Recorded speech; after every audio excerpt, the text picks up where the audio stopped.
নাথ দেব তখন দেব কয়টা আপনার টোটাল কয়টা ঘর পুরো গেছে? আমার ঘর পুরা গেছে 1টা 2টা 3টা 4টা 5টা ঘর পুরা গেছে দাদা। কেউ এমনি আহত হয়েছে না তো? না না না এমনি দাদা আমি আমার মায়ের বাড়ি করছি বাতি আসলো একটা মার বয়স কত? মার বয়স হলে আমি 90। নাম কি তার নাম? মার নাম হ্যাঁ। মায়াদেব। মায়াদেব। টোটাল কয়টা ঘর আসতো? আমরা ঘরে 5টা ঘর। টোটাল কয়টা বাড়ি?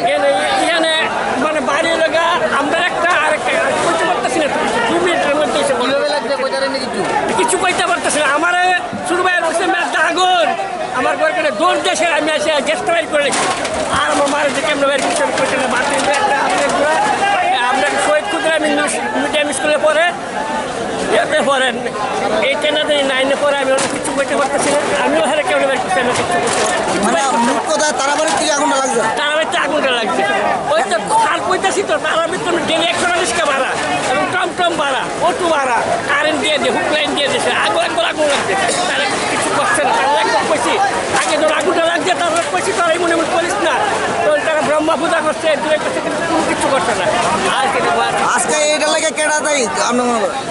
দায়ী তো তার সুমন তারা দায়ী এত রিক্সা ভাড়া দিচ্ছে স্যার আপনি বুঝতেছেন না জিনিসটা তারাই তো দায়ী তারা তো না করে হয়েছে তোরা এরকম কাজ বিজনেস করিস না কিন্তু তারা তো করলো তো এখন আমরা সব শেষ বলার নাই বুঝছেন কিছু বলার নেই স্যার যে সুস্থ পেপার দেবো স্যার আমার কিছু বলার নেই চিন্তা করবেন দেখেন আমরা আগুন লাগছে হ্যাঁ সঙ্গে সঙ্গে আমরা 3টা ইঞ্জিন মুভ করছি কেননা এখানে বসতি যে কোনো সময় বড় ধরনের দুর্ঘটনা হইতে পারে আসার পরে দেখা গেছে প্রথমে একটা গ্যাসের সিলিন্ডার ব্রাশ হয়েছে এবং দ্বিতীয়ত আমরা আউনের পরে একটা ব্রাশ হয়েছে প্রথমে আগুন কন্ট্রোলে আনার খুব কষ্ট হয়েছে সঙ্গে সঙ্গে আমরা প্রায় 9টা ইঞ্জিন এখানে ডেভেলপ করছি এই আগরতলা ফায়ার স্টেশনের 4টা গাড়ি এবং আশেপাশের যারা কুঞ্জবন বাজারঘাট গোলবাজার এই এনসিসি ফায়ার স্টেশন থেকে প্রায় আমরা 9টা ওয়াটার ট্যান্ডার এখানে প্রোভাইড করছি এখন পুরোপুরি আগুন কন্ট্রোলে আছে।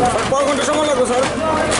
10:30 থেকে 12টা মানে তো 2 ঘন্টা লাগছে এখানে আনতে ক্ষয়ক্ষতির পরিমাণ এখনো বলা যাচ্ছে না প্রায় 15টা বাড়ির মতো পড়া গেছে না প্রাথমিক ধারণা কি আমরা আমাদের সামনে গ্যাস সিলিন্ডার ব্লাস্ট হচ্ছে দুইটা মানে মানুষ ক্ষয়ক্ষতি হয়েছে? না না না এমন কোনো হতাহত হয়নি পাবলিক যথেষ্ট সহযোগিতা করছে এবং পাশাপাশি দুজন এমএলএ এখানে ছিলেন ওরাও আমাদের সঙ্গে যথেষ্ট পরিমাণে কাজ করছে স্যার আপনারা যদি সময় মতো না আসতেন কি হতো? না ভয়াবহ একটা দুর্ঘটনা হতে পারতো হ্যাঁ যথেষ্ট ফায়ার সার্ভিস এবং পাবলিক মিলে আমরা একটা কন্ট্রোলে আনছি স্যার আপনার পরিচয়টা দিন স্যার। হ্যাঁ? আপনার পরিচয়টা স্যার? আমি Mohan Debbarma OC Agartala fire station. Thank you sir.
দাও ওই তো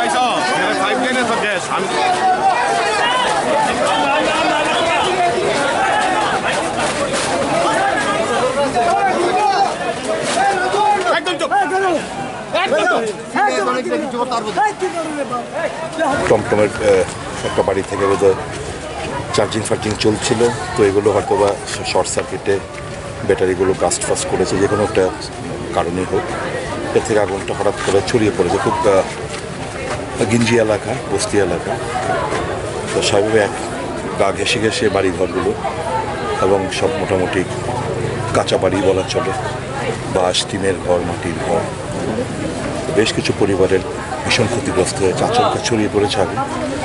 এলাকাবাসী এবং ফায়ার ব্রিগেডের এরা অক্লান্ত পরিশ্রম করার পর আগুনটা আপাতত আয়ত্তে আনা হয়েছে। তো কালকে আবার আমরা আসবো, কতটা কি ক্ষতিগ্রস্ত। আমার এসডিএমের সঙ্গে কথাবার্তা হয়েছে, এসডিএম সাহেব এখানে আছেন, পর্যাপ্ত পরিমাণে ক্ষতিগ্রস্ত পরিবারদের জন্য সহায়তা করা হয় সরকারিভাবে, এবং ওনাকে বলেছি। এবং কালকে আসার পর পুরো আবার এটা রিভিউ করা হবে, কার কী পরিমাণ ক্ষতি হয়েছে। তো নিশ্চয়ই সরকার এবং ব্যক্তিগতভাবে অনেকেই সহায়তার হাত বাড়াবেন, সকলের কাছে আমার প্রার্থনা থাকবে এদেরকে সাহায্যের হাত বাড়িয়ে দেবেন। কয়টা বাড়ি রয়েছে কোনো আনুমানিক?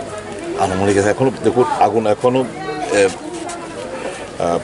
ভয়াবহতাটা কমেছে, কিন্তু নিচে নিচে আগুন এখনও জ্বলছে। ফায়ার ব্রিগেডের এরা এখনও আয়ত্তে এসে পড়েছে, তো নেভানোর পরেই কটা বাড়িঘর জ্বলেছে। আনুমানিক আমার যেটুকু মনে হয়েছে 20-25টা বাড়িতে হবেই।